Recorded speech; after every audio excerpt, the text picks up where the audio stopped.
시청자 여러분 안녕하십니까? 헬로티비 뉴스입니다. 요즘 수도권에서 갑자기 떠오르는 이슈가 있습니다. 바로 김포시의 서울시 편입인데요. 김포 지역 정치권에서 편입 주장이 나오더니 이제는 김병수 김포시장 역시 공식적으로 추진 의사를 밝혔습니다. 네, 그렇다면 왜 갑자기 서울시 편입 이야기가 나온 걸까요? 또 실현 가능성은 얼마나 될까요? 김병수 김포시장을 만나 들어봤습니다. 김진재 기자입니다. 김포시가 서울시 편입을 본격 추진합니다. 김병수 김포시장은 김포시가 지리적으로 경기도와 맞닿지 않는 데다 역사적으로 서울시와 생활권을 공유하고 있다며 서울시 편입 추진 배경을 설명했습니다. 특히 김 시장은 경기도가 경기 북부특별자치도 설치를 추진하고 있는 지금이 서울시 편입을 위한 적기라며 토론회 등을 통해 시민 의견을 수렴할 계획이라고 밝혔습니다.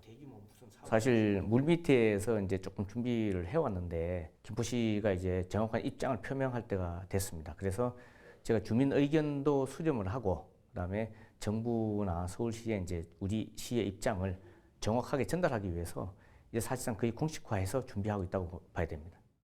김병수 시장은 서울시 편입을 위한 첫 단추로 이달 중 국회에서 관련 법안이 발의될 수 있도록 한다는 계획입니다.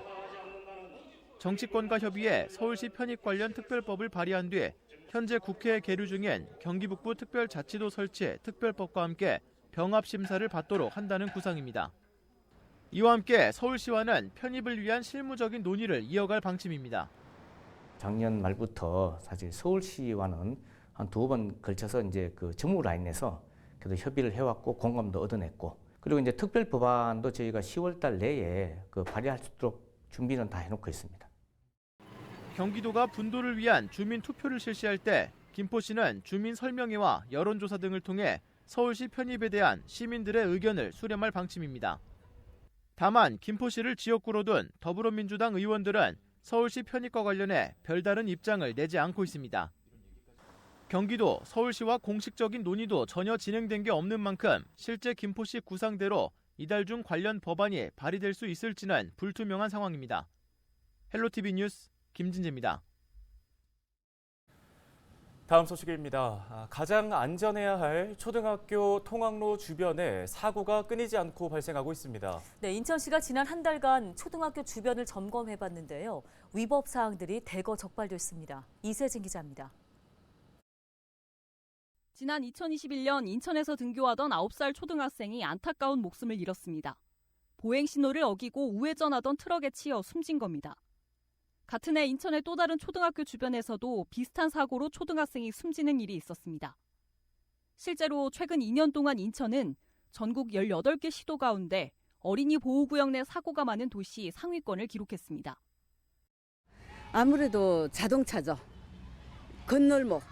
건널목이 이렇게 신호는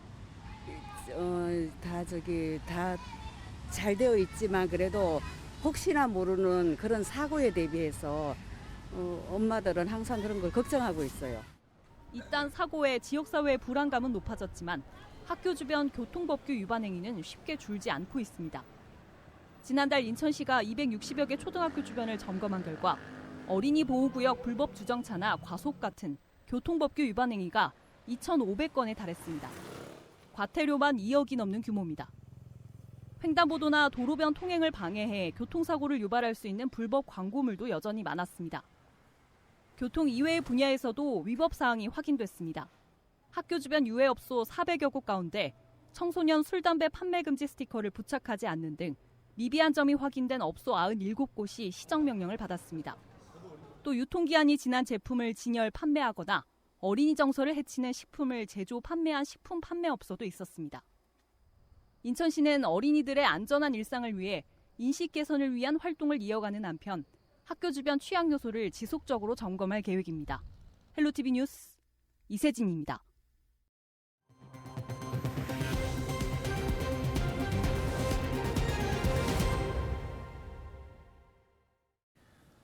다음 소식입니다. 서울교통공사 노동조합이 인력 감축에 반대하며 다음 달 9일 총파업에 돌입하기로 했습니다. 네, 교통공사 측은 대규모 적자로 인력 감축이 불가피하다는 입장이고 노조 측은 인력 감축은 안전사고를 유발할 수 있다며 감축안 철회를 요구하고 있습니다. 합의가 쉽지 않은 상황입니다. 김호 기자입니다.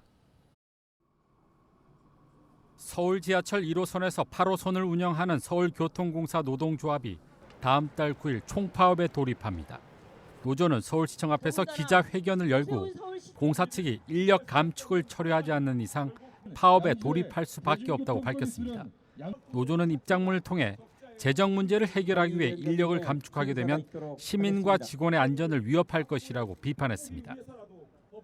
파업으로 인한 시민의 불편은 잠시이지만 인력 감축으로 인해 야기될 수 있는 노동자와 시민의 안전 위협은 잠시가 아니라 지속적인 위협이 될 수밖에 없습니다. 특히 노조는 서울시가 노사 합의로 강제적 구조 조정은 하지 않겠다고 2번이나 합의했지만 지키지 않았다며 인력 감축과 외주화를 중단하고 최소한의 안전 인력인 771명을 연내에 채용하지 않는다면 파업을 막을 수 없다고 전했습니다. 작년에 합의가 강제적 구조 조정을 하지 않는다라고 했습니다. 그런데 이 합의상을 무시하고 지금 현장에 1인 근무가 많이 시행되고 있어서 이 문제를 해결하기로 합의를 했습니다만은 다시 인력 감축을 내세웠습니다. 시민의 안전을 위해서 인력 감축은 없애야 된다는 입장입니다. 총파업에 돌입하면 노사협정에 따라 노선 운행률은 평일 53.5%에서 79.8%를 유지하고 공휴일에는 모든 노선이 50%로 운행됩니다. 따라서 노선과 출퇴근 등 운행 시간에 따라 시민 불편은 불가피해 보입니다. 전철이 아무래도 출퇴근 시간에 가장 많이 사용하는 대중교통이라고 생각을 하는데요. 이런 대중교통 타는 거를 빌미로 총파업을 하게 되면은 시민들에게 상당히 많은 불편을 겪게 하는 거니까요. 시민들이 발휘돼야 될 지하철이 시민들한테 불편을 주면 안 되지 않겠습니까? 노사 간에 좀 잘 협의하셔가지고 시민들이 출퇴근하는데 불편함이 없었으면 좋겠습니다. 공사 측은 노조와의 합의에 따라 파업이 진행되더라도 시민 불편을 최소화하기 위해 필수 유지 업무 인력은 확보된다고 밝혔습니다. 또 MZ세대가 주축으로 알려진 제3노조인 올바른 노조는 파업에 동참하지 않을 예정이라고 전했습니다. 서울교통공사 노조는 지난해 11월에도 인력 감축에 반대 총파업을 시행한 바 있습니다. 다행히 사측과 합의를 하면서 파업은 하루 만에 종료됐지만 올해도 과연 극적인 합의가 이루어질지 주목됩니다. 헬로티비 뉴스 김호입니다. 다음 소식입니다. 인천시 교육청이 교사를 포함해 학교 내 모든 직종을 대상으로 한 학교 업무 표준안을 마련해야 한다는 요구의 목소리가 나왔습니다. 인천 교사노조는 18일 규탄 기자회견을 열고 인천시 교육청이 현재 마련하고 있는 직종별 업무 표준안은 교사의 업무 기준이 포함되지 않은 차별적인 표준안이라고 지적했습니다. 그러면서 직종별 업무 표준안이 시행될 경우 표준안 이외의 업무가 교사들에게 쏠려 교사의 업무 환경을 악화시킬 수 있다고 우려했습니다. 교사노조는 인천시 교육청은 특정 직군만을 위한 직종별 업무 표준안 작성을 중단해야 하며 교사의 본질 업무를 보장하기 위해 학교 내 모든 업무를 직종별로 배분할 수 있는 학교 업무 표준안을 마련해야 한다고 촉구했습니다. 버려진 소각장을 문화융합시설로 리모델링한 부천 아트벙커 B3구가 문화체육관광부가 선정하는 로컬 100에 포함됐습니다. 문체부는 지난 3월 발표한 지방시대 지역문화정책 추진 전략의 후속 조치로 지역 대표 유무형 문화자원 100선을 선정했는데요. 전국의 지역문화명소 58곳과 지역문화 콘텐츠 40개, 지역문화 명인 2명이 목록에 올랐습니다. 문체부는 이번에 선정한 로컬 100 문화자원들을 내년까지 2년간 국내외에 집중 홍보할 계획입니다.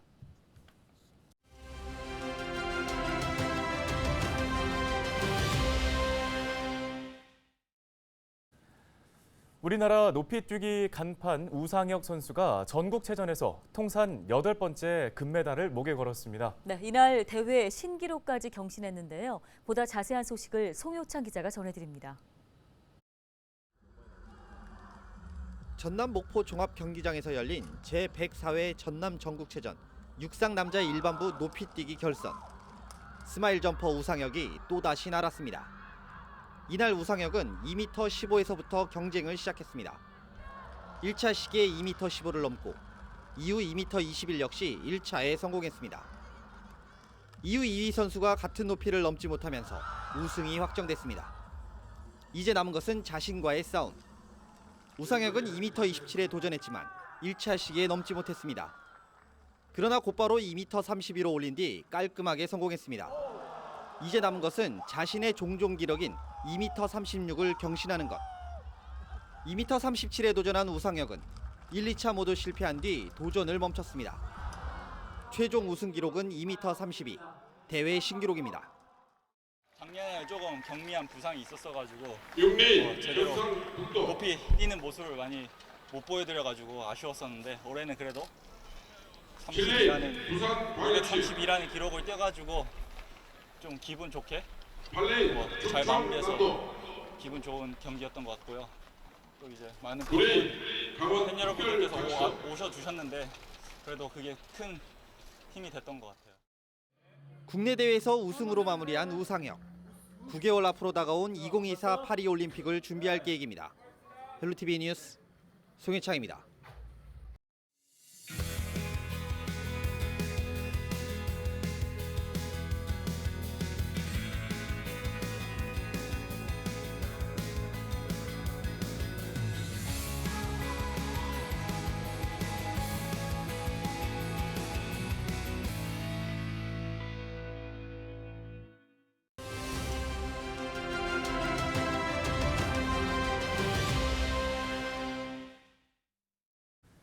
다음 소식입니다. 생계를 책임지거나 가족을 돌보는 청년들을 위한 가족 돌봄 청소년 청년 지원 조례안이 최근 인천시 의회에서 발의됐습니다. 네, 어떤 내용의 조례이고 또 왜 발의된 건지 해당 조례안을 대표 발의한 유경희 인천시 의원 전화 연결해서 관련 이야기 자세히 나눠보겠습니다.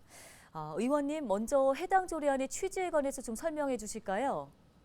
가족 돌봄 청소년 청년 지원 조례안은 장애, 질병, 고령 등의 사유로 도움이 필요한 가족을 돌보거나 가족의 생계를 책임지고 있는 청소년 청년에 대한 지원 조례인데요.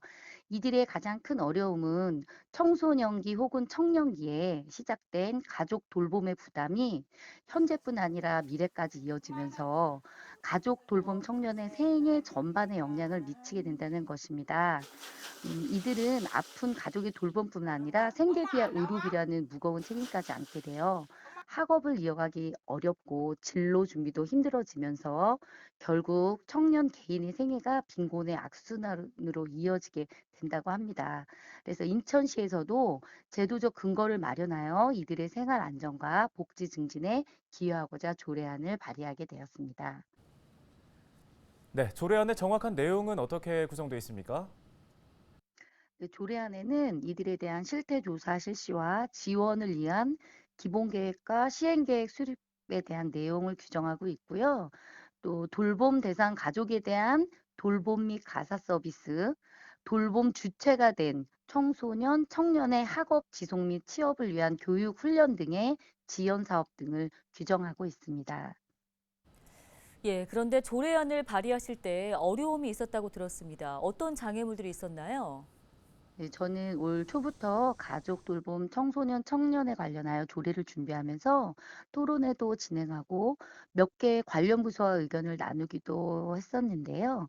인천시 집행부의 담당 부서가 지정되지 않아 부서 의견 청취를 하는데 좀 오랜 시간이 있었습니다. 그래서 이러한 내용을 담아 지난 8월 임시회에서는 가족 돌봄 청년 지원 관련하여 5분 발언을 하기도 했습니다. 지금은 복지 서비스과를 담당 부서로 오늘 상임위 심의를 통과를 하기는 했습니다. 네, 끝으로 해당 조례안이 앞으로 인천시에 미칠 긍정적인 영향도 한번 설명해 주시죠.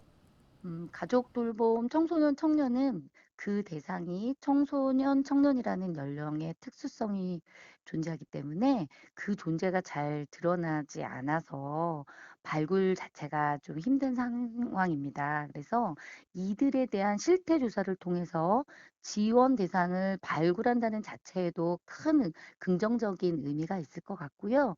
발굴 후에 이들의 이 지원 대상자들의 삶의 전반에 지자체에서 관심을 갖고 적합한 지원 사업을 할 수 있는 긍정적인 영향이 있다라고 봅니다. 네, 말씀 여기까지 듣겠습니다. 인천시의회 유경희 의원이었습니다.